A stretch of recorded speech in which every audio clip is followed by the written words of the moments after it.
평범했던 한 집안에 사랑이 스며들었습니다. 그런데 그 사랑이 무너져선 안 될 가족의 균열을 불러올 줄 누구도 예상하지 못했지요. 사랑 앞에서는 누구나 이기적이 됩니다. 그게 형수이든 도련님이든 누군가의 슬픔 위에 피어난 사랑이라면 과연 그 사랑은 끝까지 지켜질 수 있을까요? 마광수, 남편이 세상을 떠난 후에도 꿋꿋이 시댁을 지켜온 여인. 그녀는 조용히 자신의 자리를 지켰고 누구보다 가족을 위해 살아왔는데요. 하지만 어느 날 그녀의 마음에 다시 사랑이 찾아왔습니다. 그 상대는 한동석 회장. 아무에게도 들켜서는 안 될 이 사랑은 서서히 집안의 비밀로 자라났고 결국 모든 형제들에게 들통나고 말았습니다. 형수님, 정말 실망입니다. 형님이 돌아가신 지 얼마나 됐다고 벌써 남자를 만나십니까? 눈물 흘리는 광수, 그녀를 감싸 안은 동석. 이 사람 제가 지킵니다. 이 한마디가 불러온 파장은 상상 이상이었습니다. 믿었던 가족은 등을 돌렸고 누군가는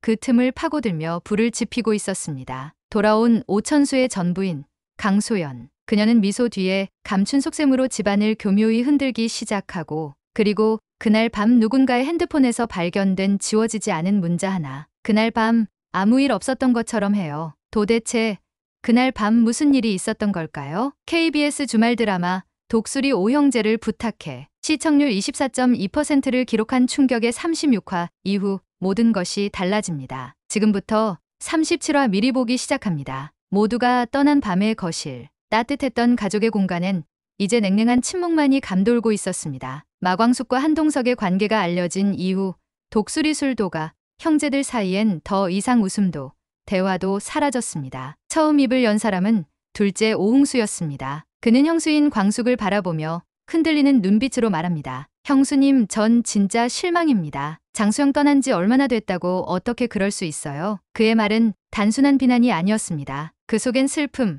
혼란, 그리고 깊은 배신감이 섞여 있었습니다. 마치 자신이 잃은 형을 다시 한번 뺏긴 듯한 상실감이었죠. 광숙은 아무 말도 하지 못한 채 고개를 떨굽니다. 그녀의 입술은 파르르 떨렸고 손끝은 차가워져 있었습니다. 오랫동안 삼켜왔던 감정들이 무너지는 순간이었습니다. 미안해요. 정말 미안해요. 그녀는 끝내 눈물을 흘리며 말을 잇지 못한 채 자리에서 일어나 그대로 집을 뛰쳐나가 버립니다. 그 모습을 지켜보던 한동석. 그는 자리에서 벌떡 일어나 아무 말 없이 광숙을 뒤쫓습니다. 그리고 마당 앞 서 있는 그녀에게 다가가 조용히 말하는데요. 광숙 씨, 괜찮아요. 나 여기 있어요. 그녀는 고개를 들지 못한 채 흐느끼며 말합니다. 도련님들이 다 알아버렸어요. 다 들켰어요. 떨리는 목소리. 그 안엔 죄책감, 두려움, 그리고 헤어짐에 대한 불안이 가득했습니다. 그러나 그 순간 한동석은 그녀의 손을 천천히 잡고 단호한 표정으로 형제들이 있는 거실로 함께 들어섭니다. 한 사람의 사랑을 지키기 위해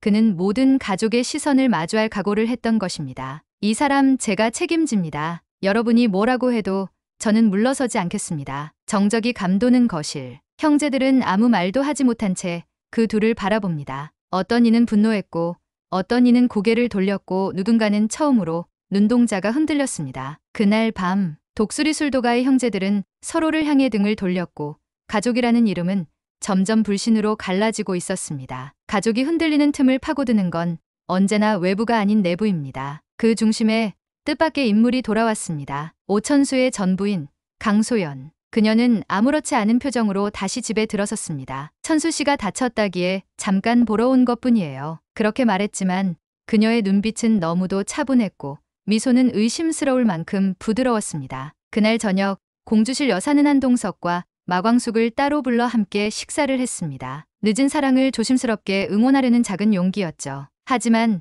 그 평온한 저녁을 그대로 무너뜨린 사람이 있었습니다. 바로 강소연. 우연을 가장한 의도된 귀. 그녀는 공주실과 동석, 광숙의 대화를 문틈 너머로 엿들었습니다. 그리고는 조용히 하지만 정확하게 움직였죠. 형제들에게 다가간 그녀는 은근한 목소리로 하나의 폭탄을 던졌습니다. 여러분은 모르고 계셨군요.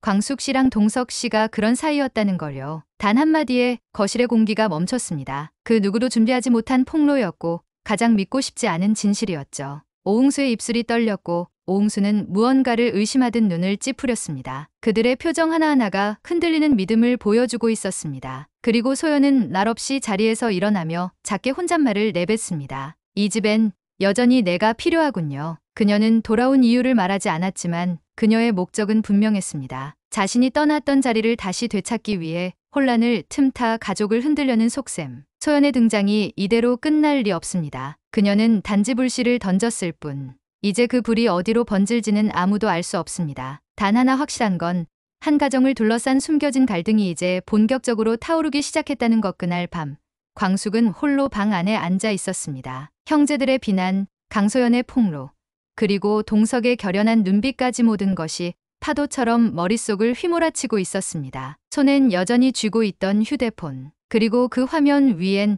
아직 지워지지 않은 문자가 하나 남아 있었습니다. 오늘 저녁 공주실 여사님께 말씀드려요. 당신이 혼자가 아니라는 걸 보여드리고 싶어요. 한동서, 단정한 말투, 짧은 문장. 하지만 그 안에 담긴 동석의 마음은 너무도 선명했습니다. 그녀를 숨기지 않겠다는 다짐, 세상의 시선 앞에서도 도망치지 않겠다는 결심. 광숙은 그 문자를 가만히 들여다봅니다. 화면을 꺼도 다시 켜도 문자는 그대로 남아 있었습니다. 마치 지워지지 않는 흔적처럼. 그녀의 뇌리에는 그날의 저녁 식탁이 떠오릅니다. 조심스럽게 숟가락을 들던 공주실 여사, 어색하지만 따뜻했던 분위기. 그리고 짧지만 진심이 느껴졌던 동석의 말. 광숙 씨가 있어서 저는 다시 살아갈 수 있었어요. 그 말 한마디가 그녀의 마음을 붙잡았던 순간, 그 따뜻했던 기억이 지금의 혼란 속에서도 그녀를 붙잡아주는 유일한 줄이었습니다. 그녀는 눈을 감고 천천히 숨을 내쉽니다. 가족들의 시선이 무섭고 세상의 손가락질이 아프지만 사랑은 숨긴다고 사라지지 않는다는 걸 그녀는 알고 있었습니다. 그 순간 또 다른 문자가 도착합니다. 내일 아침 우리 둘이 먼저 사과하자. 내가 옆에 있을게. 광숙 씨, 힘내요. 한동서. 광숙의 입가에 아주 조그만 미소가 번집니다. 그 미소는 짧았지만 모든 것을 다시 시작할 용기였습니다. 휴대폰을 조용히 내려놓으며 그녀는 중얼거립니다. 지워지지 않을 거야. 이 사랑은 절대. 그리고 그녀는 천천히 자리에서 일어섭니다. 마치 내일을 향한 첫 발걸음을 내딛는 듯이 조용하지만 결연한 발걸음으로. 그날 새벽 독수리 술도가의 하늘은 유난히도 붉었습니다. 고요하지만 뭔가 가라앉은 공기 속에서 집안 구석구석엔 감정의 잔해가 흩어져 있었죠. 한동석은 새벽 일찍 집을 나섰습니다. 검은 외투에 단정한 머리, 손에는 작은 도시락 하나가 들려 있었습니다. 광숙을 위해 직접 준비한 오늘 하루의 시작을 함께 하고 싶다는 마음이었죠.